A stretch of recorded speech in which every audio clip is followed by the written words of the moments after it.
Hi Kannada Veda YouTube ಚಾನಲ್ಗೆ ಎಲ್ಲ ವಿದ್ಯಾರ್ಥಿನಿಯರಿಗೆ ಸ್ವಾಗತ ಅಂತ ಹೇಳ್ತಾ SSLC ಪರೀಕ್ಷೆ 2023-24ನೇ ಸಾಲಿನಲ್ಲಿ ಪರೀಕ್ಷೆ ಬರೆದ ವಿದ್ಯಾರ್ಥಿಗಳಿಗೆ ಸಂಬಂಧಪಟ್ಟಂತೆ ಅವರ ರಿಸಲ್ಟನ್ನು ನಾಳೆ ಅನೌನ್ಸ್ ಮಾಡಲಾಗ್ತದೆ, ಪ್ರಕಟ ಮಾಡಲಾಗ್ತದೆ ಅಂದ್ಬಿಟ್ಟು ವಿದ್ಯಾರ್ಥಿಗಳಿಗೆ ಸುದ್ದಿಗಳು ಬರ್ತಾ ಇರುವಂಥದ್ದು.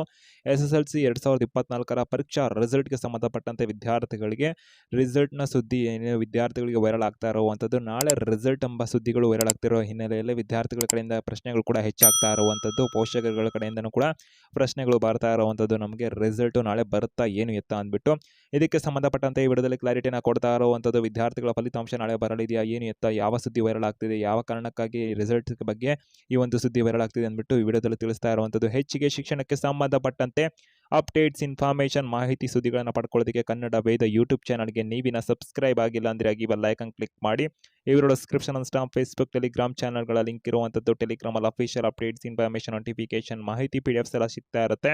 ಇನ್ಸ್ಟಾಗ್ರಾಮ್ ಲಿಂಕ್ ಕೂಡ ವಿಡಿಯೋ ಡಿಸ್ಕ್ರಿಪ್ಷನ್ ಇರುತ್ತೆ, ಅಲ್ಲಿ ಕೂಡ ಮಾಹಿತಿ ಅಪ್ಡೇಟ್ಸನ್ನು ಪಡ್ಕೋತಾ ಇರ್ಬೋದು ಅಂತ ಹೇಳ್ತಾ ವಿಡಿಯೋ ಕಡೆಗೆ ಬರೋಣ. ವಿದ್ಯಾರ್ಥಿಗಳೇ, ನಿಮ್ಮೆಲ್ಲ ಸ್ನೇಹಿತರಿಗೆ ಮರಿದೆ ಮಾಹಿತಿ ಅಂತೂ ಶೇರ್ ಮಾಡಿ, ಅವ್ರಿಗೂ ಕೂಡ ಡೌಟ್ ಇರುತ್ತೆ, ಅವ್ರಿಗೂ ಕೂಡ ಒಂದು ಸುದ್ದಿಗಳು ಬರ್ತಾ ಇರ್ಬೋದು ಅಂತ ಹೇಳ್ತಾ ವಿಡಿಯೋ ಕಡೆಗೆ ಬರೋದಾದರೆ, ವಿದ್ಯಾರ್ಥಿಗಳಿಗೆ ಕರ್ನಾಟಕ ರಾಜ್ಯದಲ್ಲಿ 2023-24ನೇ ಸಾಲಿನಲ್ಲಿ ಈ ಒಂದು ಪರೀಕ್ಷೆಗಳು ನಡೆದಿರುವಂಥದ್ದು. SSLC ವಿದ್ಯಾರ್ಥಿಗಳಿಗೆ ಮಾರ್ಚ್ 25ನೇ ತಾರೀಕಿನಿಂದ ಶುರುವಾಗಿ ಏಪ್ರಿಲ್ ತಿಂಗಳ 6ನೇ ತಾರೀಕಿನ ತನಕ ಕರ್ನಾಟಕ ರಾಜ್ಯಾದ್ಯಂತ ಒಂದು ರಾಜ್ಯದ SSLC 10ನೇ ತರಗತಿಯ ಪರೀಕ್ಷೆಗಳು ಮುಕ್ತಾಯ ಆಗಿರುವಂಥದ್ದು.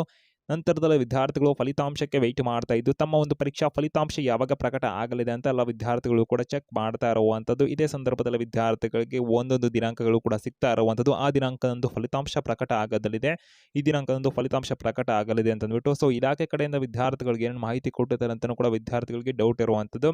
ಸದ್ಯಕ್ಕೆ SSLC ರಿಸಲ್ಟು ಏಪ್ರಿಲ್ 18ನೇ ತಾರೀಕು ಅಂತ ಸುದ್ದಿ ಏನಿದೆ ಇದ್ರ ಬಗ್ಗೆ ತಿಳಿಸುವಂಥದ್ದರೆ, ವಿದ್ಯಾರ್ಥಿಗಳಿಗೆ ಅದು ಕರ್ನಾಟಕ ರಾಜ್ಯದ ಸುದ್ದಿ ಆಗಿರೋದಿಲ್ಲ, ಪಂಜಾಬ್ನ ಒಂದು ಬೋರ್ಡ್ ಏನಿದೆಯಲ್ಲ, ಸೊ ಆ ಒಂದು ಪರೀಕ್ಷೆ ಒಂದು 10ನೇ ತರಗತಿಯ ಪರೀಕ್ಷೆ ಏನಿದೆಯಲ್ಲ, ಸೊ ಅದು ನಡೆದಿರುವಂಥದ್ದು. ಆ ಒಂದು ಪರೀಕ್ಷಾ ಫಲಿತಾಂಶ ಏಪ್ರಿಲ್ 18ನೇ ತಾರೀಕಿಗೆ ನಿರೀಕ್ಷೆ ಮಾಡಬಹುದು, ಸಾಧ್ಯತೆ ಇದೆ ಅಂತಂದ್ಬಿಟ್ಟು ಒಂದು ಸುದ್ದಿಗಳು ಬರ್ತಾ ಇರುವಂಥದ್ದು.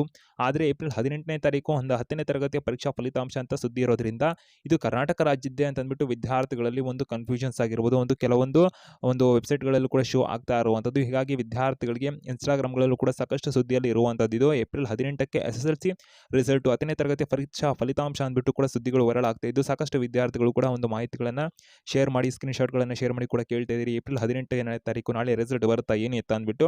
ಇದಕ್ಕೆ ಸಂಬಂಧಪಟ್ಟಂತೆ ಅಧಿಕೃತ ಮಾಹಿತಿಗಳನ್ನು ತಿಳಿಸುವಂತಾದರೆ ಇಲಾಖೆ ಕಡೆಯಿಂದ ಹೇಳಿರೋದು, ವ್ಯಾಲ್ಯೂಯೇಷನ್ ಅನ್ನು ವಿದ್ಯಾರ್ಥಿಗಳಿಗೆ ಏಪ್ರಿಲ್ 15ನೇ ತಾರೀಕಿನಿಂದ ಶುರು ಮಾಡಿರೋದ್ರಿಂದ ಬೇಗ ರಿಸಲ್ಟ್ ಅಂತೂ ಕೊಡೋಕ್ಕೆ ಸಾಧ್ಯ ಮಾಡಬೇಕು ಅಂದರೂ ಕೂಡ ಅಟ್ಲೀಸ್ಟ್ 20 ದಿನಗಳಾದರೂ ಕೂಡ ವ್ಯಾಲ್ಯೂಯೇಷನ್ಗೆ ಸಮಯ ಬೇಕಾಗಿರುತ್ತೆ. ಹಾಗಾಗಿ ವಿದ್ಯಾರ್ಥಿಗಳ ಉತ್ತರ ಪತ್ರಿಕೆಗಳ ಮೌಲ್ಯಮಾಪನ ಕಾರ್ಯ ಪೂರ್ಣಗೊಂಡ ನಂತರದಲ್ಲಿ ವ್ಯಾಲ್ಯೂಯೇಷನ್ ಎಲ್ಲ ಆದಮೇಲೆ ರಿಸಲ್ಟ್ ಬರೋದಿರುತ್ತೆ. ಸೊ ಏಪ್ರಿಲ್ನ ಕೊನೆಯ ವಾರ ಅಥವಾ ಮೇ ತಿಂಗಳ ಮೊದಲ ವಾರದ ಆಸುಪಾಸಿನಲ್ಲಿ ಒಂದು ಪರೀಕ್ಷಾ ಫಲಿತಾಂಶ ಬರಬಹುದೇ ವಿನಃ ವಿದ್ಯಾರ್ಥಿಗಳಿಗೆ ಯಾವುದೇ ರೀತಿಯಾಗಿ ಏಪ್ರಿಲ್ ತಿಂಗಳ ಒಂದು 20ನೇ ತಾರೀಕಿನ ಮೊದಲು ಅಥವಾ ವಿದ್ಯಾರ್ಥಿಗಳಿಗೆ ಏಪ್ರಿಲ್ ತಿಂಗಳ 25ನೇ ತಾರೀಕಿನ ಒಳಗಡೆ ಅಂತೂ ರಿಸಲ್ಟ್ ಬರೋ ಸಾಧ್ಯತೆ ತೀರಾ ಕಡಿಮೆ ಅಂತ ಹೇಳ್ಬೋದಾಗಿರುವಂಥದ್ದು. ಹಾಗಾಗಿ ಈ ಒಂದು ನಾಳೆ ರಿಸಲ್ಟ್ ಅಂತೇನಿದೆಯಲ್ಲ ಏಪ್ರಿಲ್ ತಿಂಗಳ 18ನೇ ತಾರೀಕು, ಸೊ ಅದಂತೂ ಶುದ್ಧ ಒಂದು ಕರ್ನಾಟಕ ರಾಜ್ಯದ ರಿಸಲ್ಟ್ ಅಂತೂ ಅಲ್ಲ ಅಂತ ಹೇಳ್ಬೋದಾಗಿರುವಂಥದ್ದು. ಹಾಗಾಗಿ ವಿದ್ಯಾರ್ಥಿಗಳಿಗೆ ಹೆಚ್ಚಿಗೆ ಅಪ್ಡೇಟ್ಸ್, ಇನ್ಫಾರ್ಮೇಷನ್ಗಾಗಿ ಕನ್ನಡ ಯೂಟ್ಯೂಬ್ ಚಾನಲ್ಗೆ ಸಬ್ಸ್ಕ್ರೈಬ್ ಆಗಿ ಬೆಲ್ ಐಕಾನ್ ಕ್ಲಿಕ್ ಮಾಡಿ ಅಂತ ಹೇಳ್ತಾ ವಿಡಿಯೋ ಮುಗಿಸ್ತಾ ಇರುವಂಥದ್ದು.